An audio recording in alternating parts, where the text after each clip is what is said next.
ស្រឡាញ់ពោពេញទៅដោយទាំងភ្នែក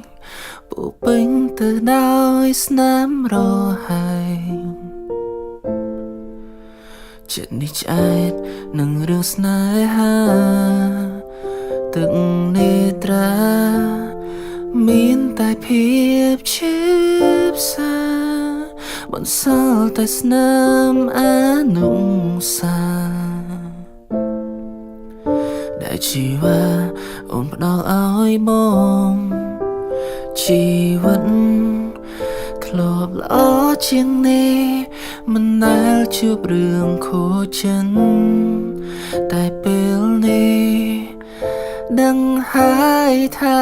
ស្នេហាត្រូវឈឺបែបណាតើរូបកាយមួយនេះគង់ໄວដាក់ទោបែបណាខ្ញុំខំតែរំពឹងថាបានក្បែរស្នេហ៍មួយជី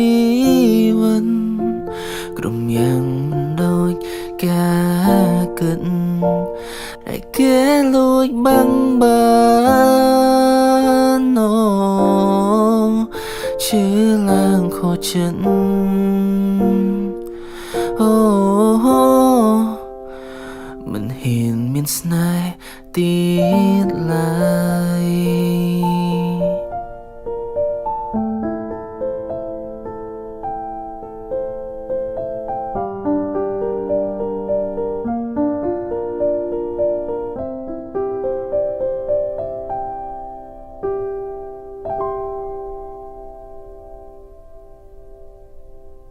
បងធ្លាប់ប្រាប់អូន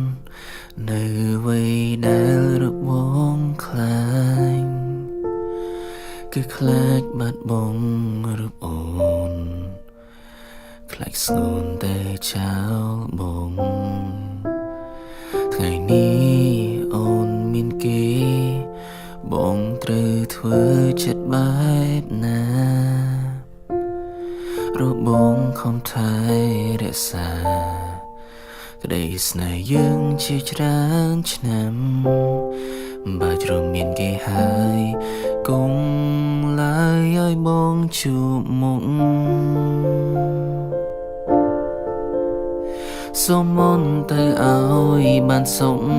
នឹងអ្នកថ្មីចូលយំនេះជាយំចុងក្រោយខ្លាចហើយរៀងហើយក្នុងរឿងស្នេហាទូស្រវឹងយ៉ាងណាក៏គេមិនត្រឡប់មករកយ៉ាងទេផឹកកៅនេះជាកៅចុងក្រោយគួរចោលគុំស្ដាយភ្លេងរឿងស្នេហាស្រក់ទឹកភ្នែកចូលក្នុងកៅស្រាមិនបាច់ចាំពឹងសូដាផឹកលាស្នេហាមិនស្មងចាប់ដៃស្ងួនអង្រួនប្រាប់អូនគុំទៅរកគេឬអូនភ្លេចហើយមែនទេគេធ្វើឲ្យអូនឈឺចាំយ៉ាងណាក្រែងថាគេម្នាក់នោះគឺជាមនុស្សប្រមិនល្អមិនគួរយកខ្លួននៅក្បែរតែពេលនេះអូនគេចកែទៅរកគេនោះវិញបានតែពេលនេះអូនគេចកែទៅរក